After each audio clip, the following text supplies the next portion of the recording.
Let's add a custom mob to our Minecraft mod. More in-depth topics for Minecraft modding available in the 121 modding courses linked below, covering writable and tameable entities, custom entity armor, and even custom entity inventories, among many more awesome topics. Alright, so back and tell you once more, and in this tutorial we're going to be adding a custom mob to our Minecraft mod, or how it is called within the code of the game, a custom entity. Now this is going to be, as you can see by the length of the video, a quite an involved process. However, don't you worry about it. As per usual, all of the code and all the resources will be linked down below. And the first resource you might need is going to be the Blockbench model, because this model over here is going to be available to you for download. It is going to include all of the different, well, basically the entire model, as well as all of the different textures that it has, including also all of the different animations that it might have that you might want to use. Now in our case, we're only going to use the idle and the walk animation. However, this also has a sleep animation as well as a tiny swim animation, which is very, very cute in this case. But yeah, that is all included over here. For this, you will need Blockbench. I'll also link Blockbench down below as well for you to download. It is basically the go-to editor, like the 3D modeling tool for anything that has to do with Minecraft models, basically. And to continue with this, what we're going to do is when we have this open in Blockbench, what we want to do is we want to go to File and then Project. That is the first step. And you want to make sure that the export version right here, when you're doing this in NeoForge, is set to Forge 1.17 plus Moj maps. That's very important that this is set to exactly that, and then we can confirm, and then we can actually, well, export some stuff. So the thing to export is, of course, first of all, the model itself. That's going to be a Java file. Of course, we're going to implement that in just a second, or maybe in a couple of minutes, and we're going to go to File, Export, Export Java Entity. Now, as you can see, this is going to be Kaupenjoe.java, so this is a Java file, and we're just going to save this because the contents of this we're going to copy over in a bit. But we also want the animations. Now, to get the animations properly, I am pretty sure you want to go to File, and then you want to go to Plugins first, and you need the Animation to Java Converter plugin. While it is deprecated over here, it should still work. There might also be a new one at this point, Java Animations. There's not. So I think that this is going to be the one that should work. There are some differences, and we will need to fix those in a bit. But overall, that should be fine. So if you have that installed, then you should be able to go to File, Export, Export Animations to Java. And here in the mappings, we want to select Mojang. That one is going to be a text file. We're just going to call this the Kaupenjoe let's call it anims. That's going to be fine. And for the textures, we're only going to need the first texture because in this tutorial, we're only going to add the normal gecko. In the next one, we're going to add the variants over here with different colors. So we're just going to right click on this texture, save as, and it's going to be the Kaupenjoe PNG. That's going to be okay. We're probably going to rename this to just be gecko, but that's going to be fine. And that is the Blockbench file done. We don't need to do anything else, so we can proceed inside of IntelliJ. And here it's going to be a wild ride indeed. So under Kaupenjoe tutorial mod, we're going to make a new package called entity. There we go. And inside of there, we'll make one new package called custom, and we'll make another new package called client, and then we're going to see. So in the entity package itself, we need a new Java class called the mod entities. This is going to be for the registration and everything. And then in entity custom, that is where we're going to make a new Java class called the gecko entity. This is going to be the actual entity class with all of the functionality that an entity comes with. Now, in this case, we're going to start with this class, and we're going to have this extend from the animal class. So there's going to be the animal class over here. We need to hover over this to implement two of the methods that we're going to need. And then we hover over this again, create constructor matching super. And in this case, we're going to make the constructor public, and then we're going to add a couple of things. Now, the first thing we're going to add is specifically for the animation. So this is going to be a public static final animation state. So as you can see, this is an animation state. We're going to call this the idle animation state equal to a new animation state. This is all going to use the vanilla animation system. So that is going to be great. For our idle animation, we also want a private integer called idle animation timeout. Now, most of the way that this works pretty much has all been looked at, or I don't want to say copied, but it has been inspired by vanilla. So if we were to press shift twice and look, for example, at the camel class, so camel include non-project items, we have the camel over here. We can, for example, see that it has an idle animation state as well as an idle animation timeout. So that is where this comes from, because the camel uses the new, the new animation system that has been introduced in 1.19, and that is why we basically sort of, take what's there from vanilla. That is why I keep harping on about in some other tutorials why the basis of Java is so incredibly important, because if you know Java, you can literally just go into all of the code that Minecraft has, and you can just say, oh, this is how it works. You implement it, and all of a sudden it works for your mod as well. That's why this is so freaking powerful. Anyway, we have the two fields over here added. That's all we need, and then we need a couple of other things. The next thing here is to overwrite the register goals method. We're going to proceed with the animations in a second, but we're going to go through in, a different order. So we're going to have the register goals. Now, goals are basically the AI of the entity. Now, there's multiple different sort of systems of AI within Minecraft. There's brains, there's like behavior trees, and there's goals. There's like a bunch of different things. This just happens when you have a game that's, I genuinely don't even know how old it is, like 15 years or something? Could be, right? Something like that. Maybe if it's even a bit longer. So I think, yeah, something like that. Anyway, so the goals over here are basically the question, okay, what is this entity going to do? If we don't put anything in here, well, the entity is just literally not going to do anything. That's, of course, not something we want. The first thing to do, I'm going to add like 1 or 2 goals, and the rest we're going to copy over, but I will explain all of them, of course. The way to add goals is to say this.goalSelector.add goal. Then we add a priority. This is just an integer. 0 being the highest priority, and then as you move up, so 5 would be a lower priority. Keep that in mind. And the highest priority should always be the float goal over here, and then passing in this. Why would this be the case? Well, what you want is you want your entity, when it is in water, to stay above the water, right? If you don't have this, then it's going to sink down to the bottom and just drown. So yeah, that's usually not something you want, so keep that in mind. And then we're going to copy over the rest of the goals that I have prepared over here, and I'll of course explain all of them. So the first one here is the panic goal. We can of course also go into these classes, control left click, or sometimes also middle mouse button click works. And you can basically see that this is going to be, well, the panic goal here. So the panic goal itself is called when you can see should panic, right? When this happens, the damage source is a panic causing damage source, meaning that, for example, if you hit this entity, then it's going to panic, and it's going to then move, randomly by basically 2 times its normal speed. And there's a couple of other ones, right? The breed goal basically saying, hey, if this particular entity has gotten food that it can breed with, or like, let's say that it turns into breeding mode, quote unquote, right? Then it's going to breed with another one of its species, so to speak. The tempt goal is if I have a goji berry in my inventory and I have it in my hand, then they're going to follow me. So the gecko is going to follow me if I have goji berries in my hand. The follow parent goal should be fairly self-explanatory. It's going to follow the parent. The water avoiding random stroll goal means it's just going to walk around, but it's going to try to avoid water. Sometimes it's also going to look at the player, and sometimes it's going to randomly look around. And that is a basic setup of goals. Now there are tons of goals. If we were to go into the float goal and then look at the, click on the goal, control H on that, you can see, yeah, that's quite a few. And if I were to expand all of them, there are even more. Like, look at this. There's so many different goals. Obviously, it is freaking crazy. I highly recommend you take a look at them, you take a look at their code, and you see, on some of them that you might want to add as well. Maybe you also have, well, this one particular Minecraft entity, this Minecraft mob, it does a certain behavior. Well, take a look at it. Let's say, for example, the fox, right? You're like, oh, just put in fox. Press shift twice, put in fox, include non-project items. We're going to take a look at the fox. And what is this? What does this one have? Look at this. It has the specific fox melee attack goal. It has this stalk prey goal. It has the perch and search goal. So there's so many different things that you can add over here. It is absolutely insane. Okay, I highly recommend you take a look at Java, or Java, yes, but also the Minecraft source code anytime you have a certain feature you want to implement that is already inside of Java. The next thing that an entity needs, and this is basically always going to be the case, it's going to be a public static, and then we want to make an attribute supplier.builder. This is going to be called create attributes.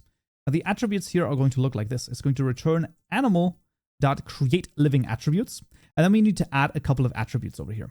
The attributes we're going to add is attributes dot, this is going to be max health, and we're going to give this one, let's say 10. I think 10 is okay. 10D, that's going to be fine.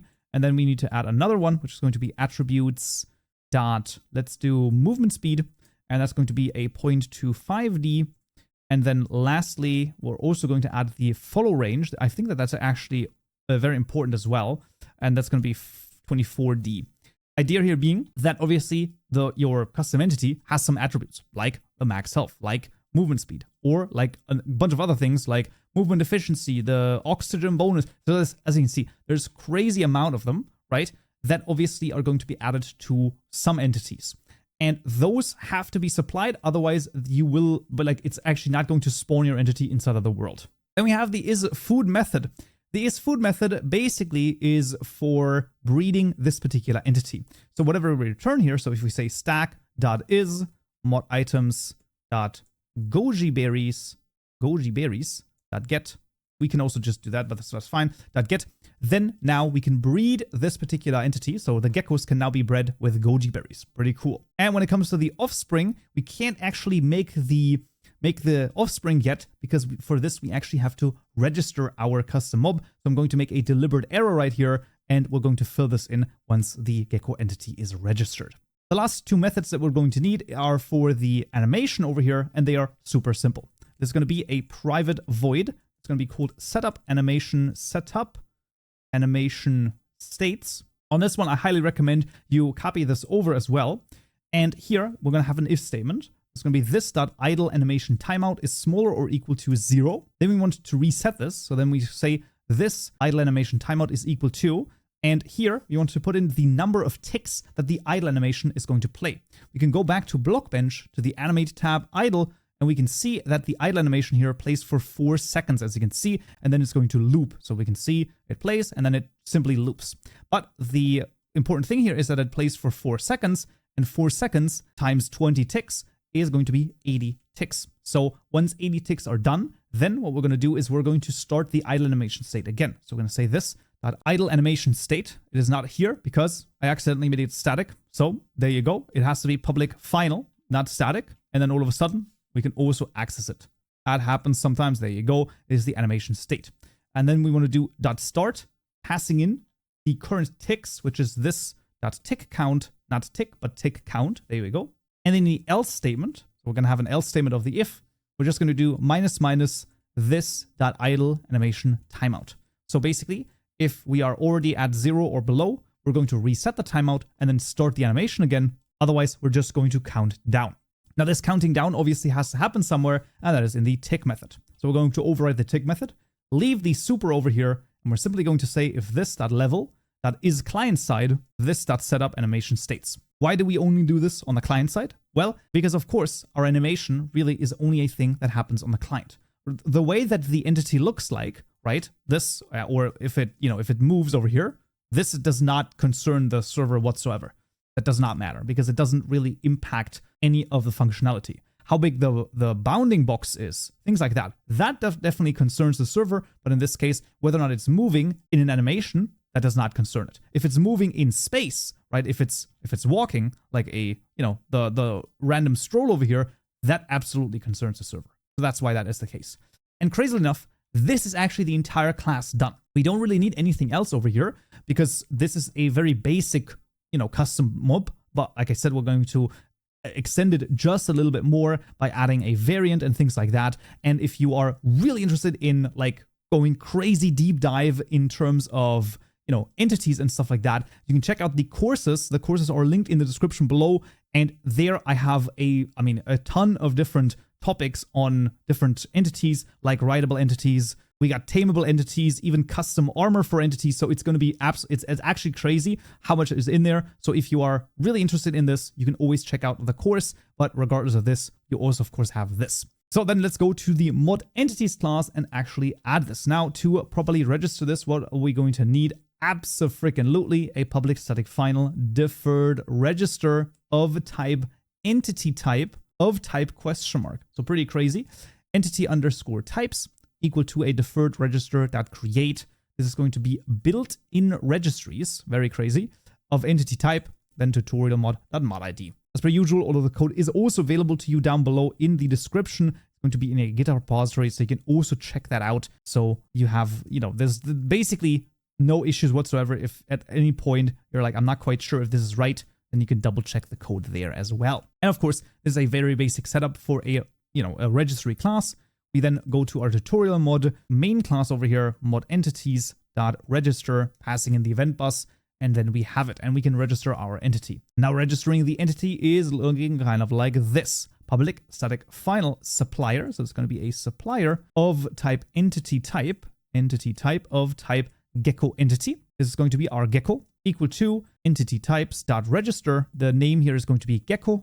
Then we have a supplier of entity type. This is going to be the class .builder.of, and then this is going to be gecko entity : new. Second parameter, a mob category, in this case of creature. Then after the first closing parenthesis, we're going to call the size method, where we put in the size of 0.75, I think, and a 0.35. And then after the first closing parenthesis, again, a build with the key gecko. And then and ending it with a semicolon. Now, the size over here is going to be the size of the hitbox of your custom mob. So very important that that is set correctly. You might have to play around with this for your custom entities, but that's totally fine. Once this is registered, we can go back to our gecko entity and finish the get offspring over here, mod entities.gecko.get.create, passing in the level, and now we can also get some baby geckos. Pretty freaking cute. Now that we have the gecko entity, we now need to do all of the client stuff. Now the client stuff means the model as well as the renderer, as well as the animations. So that's going to be entity client, right click new Java class, put the gecko model. We're also going to immediately create the gecko renderer, there we go. And we're also going to create the gecko animations class, there we go. Now we're actually going to start with the animations class because that is something that we have exported. So that is the text file that we've exported. We call this Kaupenjoe-anims, right? We remember that we had the idea over here, and we're going to get those over. Now you can simply open the text file and copy everything out and then paste it within the curly brackets over here, obviously, and all of the different classes we simply need to import. So any class that is red, simply click on it, Alt and Enter to import them. And then we need one more over here at the top. Now, as you can see, I like to name the different animations anim_gecko_idle. When you export this from the Blockbench file, it might be called magnagecko.idle or magnagecko_idle. So you can, of course, also use this. I just like to name them like this. You can, of course, also change the names over here. That should be, I mean, that's basically Java, I would say 101 in this case. But yeah, that is the animations. We don't even need to open this class anymore. We're going to add those in a second. Then the next thing is the model. Now the model will also be copied over from the Java file that we have exported from Blockbench. So this is all things that we've exported from Blockbench over here. And you can also double check it, of course, in the description below. But the idea is that we're going to copy, I'm just going to copy over the contents of this, and then we're going to see what to do with them. Now I will copy over the contents from the beginning over here. So this is going to be basically between these curly brackets again. I've copied over everything, and then we're going to change this a little bit. The model layers over here, you can keep it inside of the model, or you can make a custom class out of this. I think what we're just going to do is we're just going to keep this in this class in this case, because we're not going to have too many of them. That's going to be fine. We're going to import the model layer location, then resource location will also be gotten. Sometimes if this does not work and you can't import it, you can just delete one character and re-say it like this, and then it should import it properly. Here, of course, it's not going to be a new resource location. It's going to be a resource location from namespace and path, with our mod ID being tutorialmod.modID. And this is not the Kaupenjoe, we're just going to call it gecko. The layer main, though, is going to be fine. Then we get to the rest. When it comes to the model parts, we only need the, I believe we just want the body as well as the head right here. So all of the rest we can basically get rid of. That is fine. We want to rename the constructor over here to gecko model. And we also want to change the tab. So we want to change what the model extends from. So the model itself is going to be a generic class of type T extends gecko entity. And then this is going to extend from the hierarchical model of type T. There we go. And then we don't even need to hover over this. We can just import all of the different classes. So once again, just click on them, Alt and Enter to import them. And there we go. We're going to import all of them. Tupeless builder, the part definitions, the mesh definitions, and then we proceed it down. In the setup anim method, we wanted to change entity to gecko entity. then this one is also properly overwritten. We want to import the vertex consumer and the post tag, and you can see here it has issues with importing it. Then once again, you just delete the K over here, and all of a sudden, oh yeah, of course, it's this class you mean. Then the last thing here is the 4 floating point numbers. You turn those into a color, so integer color. And the same thing goes here in the body.render method. We simply pass in the color, and bb main we can delete. The last thing to do then is to override the root method, where we're going to return the body over here, and that is that. Now for the setup anim method, we have a couple of things to do. First of all, we want to copy over a method. This is going to be exactly the same method. Now here, we just need to rename the head to head with an uppercase H. Usually, you know, it's common to have the names here be lowercase, but that's going to be fine. Obviously, you can just rename those. Click on this. Bead is not quite right.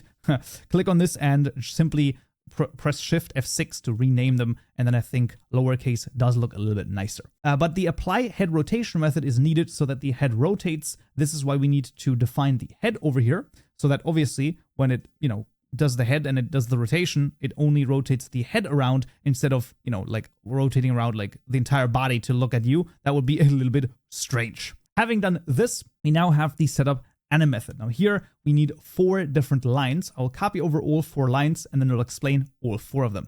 The first line over here is basically going to reset all of the parts to its normal location. This is extremely important because if you do not have this, then every one of your animations is going to be additive.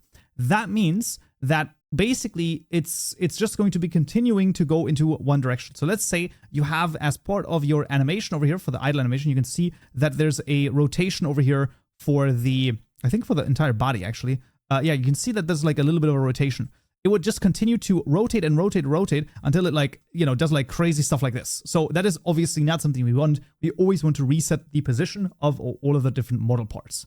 Apply head rotation, once again, is to actually rotate the head around properly. So for example, when it tries to look at the player, then the head is going to also look in that same direction. The animate walk and animate method should be more or less explanatory, where this is just going to, well, make it so that the animation for walking works, and this is going to make sure that the idle animation works and is connected via the animation state that we've defined in the entity and the animation that we've defined via the gecko animations over here. So that thing that we've actually exported via Blockbench. This is the entire model class done. The huge method over here that I've basically not talked about at all, the create body layer method, that one is literally just the actual sort of 3D representation over here just in code, right? So if we were to, I don't know, look at the body, for example, we would find that the body over here has a part definition of, this is the box, right? So the box goes from -1.5 and so on and so forth. Now, obviously, reading this is very hard, which is why it basically, there's an export, you know, functionality in Blockbench, because, you know, writing this manually would be just ridiculous. But yeah, that is basically the entire gecko model class done. I mean, we can move on to the renderer. Now, the renderer is responsible for actually rendering the model and actually having it show up within, well, basically within Minecraft. The gecko renderer itself is going to extend from the mob renderer class of type gecko entity, comma, of type gecko model, of type gecko entity. Now, that is a crazy generic. I absolutely agree with you, but that's basically the most complicated thing about this whole class. The rest is super freaking simple. We're going to hover over this, implement the get texture location method, hover over this again, create constructor matching super, and then that is pretty much it. You want us to override one more method, which is going to be the render method, and then proceed from the top all the way to the bottom. The constructor we want to change, and we only want the context here as a parameter. So we're going to delete both the model as well as the shadow radius. And here, the model, we're going to make a new gecko model, passing in context.bake layer, and then we can say gecko model.layer location. So basically, this is going to be the layer location over here. We have to set this in a second, but that's going to be fine. And then in the last parameter, the shadow radius, I think that a 0.25 is probably going to be okay. This is just how big the shadow below the entity is. Nothing too crazy. The texture location is also super simple. Here, we're simply going to return a resource location from namespace and path, tutorial mod.modid, and this is going to be textures/entity/gecko_blue.png. Do note that you need to add the .png over here, and you also need to add the textures folder. Very important that this is done correctly, Otherwise, it's not going to properly work. Last but certainly not least, we have the if statement or the render method over here, where we're going to say if p entity, or rather if entity.isBaby, then what we're going to do is we're going to say poststack.scale, and we're going to scale the entity down to about half its original size. This is then going to make it so that babies are very small. And I'm unsure if we need to add the else over here to rescale it back to a 1, but why not just add it? That should be totally fine. And with this, the render is done. Like I said, the crazy stuff over here in the class definition is actually the most complicated of them all. The rest is actually not too bad. Now that we have this, we basically have every individual step we need, and now we need to combine all of them together. To combine all of them together, we need a new event class, because the combination of this is all going to work via the mod events. So we're going to have, instead of our events package, right-click new class called the mod event bus events over here. Sounds a little bit crazy, but not to worry. Above the class again, we need the event bus subscriber, and then parentheses mod ID is equal to tutorialmod.modid, comma bus is going to be equal to the event bus subscriber of bus.mod. Very important.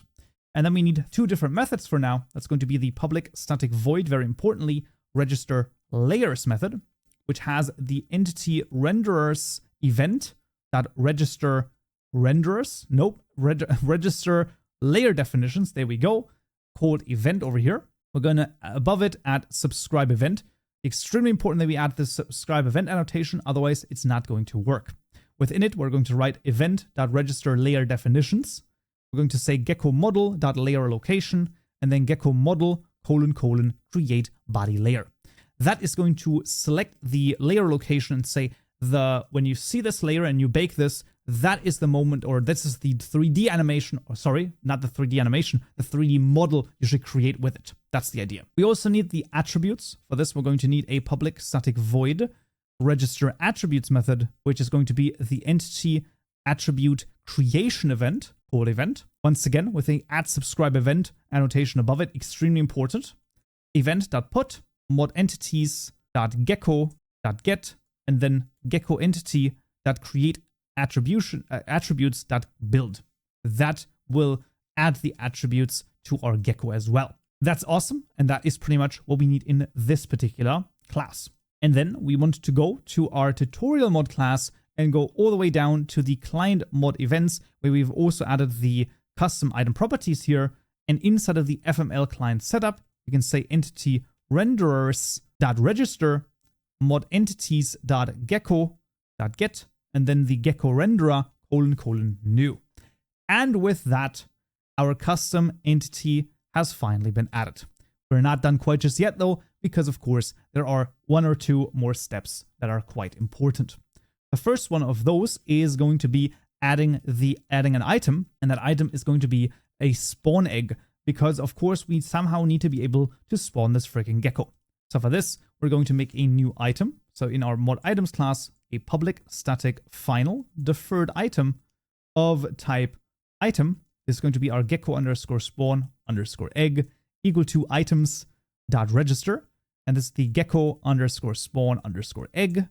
Eggy, no, spawn egg, that's fine. Which is going to be, for the second parameter, a supplier of a new deferred spawn egg. Very important, deferred spawn egg item. Passing in mod entities.gecko. The second parameter is the background color of the egg. So you know how the eggs always have two different colors, and these are the colors. I have already chosen those, so you basically can just copy those over as well, or play around with them if you so choose to. But the biggest idea here is that when it comes to the colors, those are obviously RGB, so 0x, and then this is just RGB. Nothing too crazy in this case. Then here, the last one is, of course, new item properties, where I believe we don't need to add any item properties to them, and that's going to be fine. The spawn egg itself, we're going to add to datagen. So under datagen item model provider, we're going to have a custom item model provider. Super freaking simple, actually. So this is just going to be the following. I'm just going to copy this over with existing parent, gecko spawn egg over here, and then the MC location of template spawn egg. That is going to make it so that the actual egg itself is going to just have the 2 different colors and the proper texture. Awesome. We are also going to add this to the creative mode tab, because it would be kind of stupid to forget that. It has never happened to me before, of course, or it would never. But anyway, that is going to be fine, and that is going to be everything in terms of the code. And now the last thing here is the assets. First of all, the translation for the spawn egg, of course, that should be nothing too crazy. However, we have another translation to make, and that is, we're just going to put this at the bottom over here. This is entity.mccourse.gecko. Gecko, there we go, and that is going to be the gecko. Now, this one is not strictly necessary. However, the reason why I do expect or basically advise you to add this is so that when you have things like what am I looking at or things like that installed, maybe even certain things where certain mods that add sort of HP windows when you're looking at an entity, it usually also adds the name, and that is quite important. And the last thing to do is add the texture. So the texture goes under tutorial mode, textures, and then we're going to go into entity. Instead of the entity, we're going to create a new directory called gecko. And then instead of there, we're going to add the gecko_blue.png. That is the PNG that we have exported. So this was the first PNG right here that was called Kaupenjoe, but I've renamed it to gecko_blue. Obviously, you can rename the PNG to whatever you want, as long as within the renderer, you basically put it properly right here in the get texture location. So this is just so you can rename it to whatever you want. This should be, I don't know how to make it any clearer that this is basically simply pointing to this particular texture. And of course you can change the names here in whatever way you would want, right? If you want to name it, you know, something crazy like you can do that. I wouldn't recommend it, but you could do that. So just so you were aware. Anyway, that is everything that we need to do in this case. I'm pretty sure that this should be the entire entity done. We have created the entity class itself with some goals. The attributes are added properly. There is food. We can get some offspring. The animations are set up via both the gecko entity as well as the model as well as the animations. And with this, we pretty much have everything. So first of all, we're going to run data gen over here in order to generate the item model JSON file for the gecko spawn egg. And then we can jump into the game and see if it works. All right, I found this back in Minecraft, and you can see the gecko spawn eggs are here. And look at these guys. Look at them. Look at them go. Now, let's take a look at their, well, it might be a little bit too big, their, the freaking size of their hitbox, but overall, that is totally fine. And you can see that I can get some goji berries, and if I have them in my inventory, look at this. Look at this. Now they're coming over, and I can right-click 2 of them, and then what's going to happen is that after a little bit of time, there's going to be a tiny, go look at this tiny guy. Look at him. Look at him go. I mean, come on. This is a really tiny gecko over here. Cute. Absolutely amazing. But yeah, that is a custom entity. And as you can see, they sometimes look at you, right? That is one of their, well, the different goals. And they have a random striding goal. So they're just going to walk around. And yeah, that is basically a custom entity added to Minecraft. Awesome. As per usual, all of the code is available to you down below. But that's going to be it for this tutorial right here. Next time in this video, we'll talk about custom entity variants. Hope to see you there. So, yeah.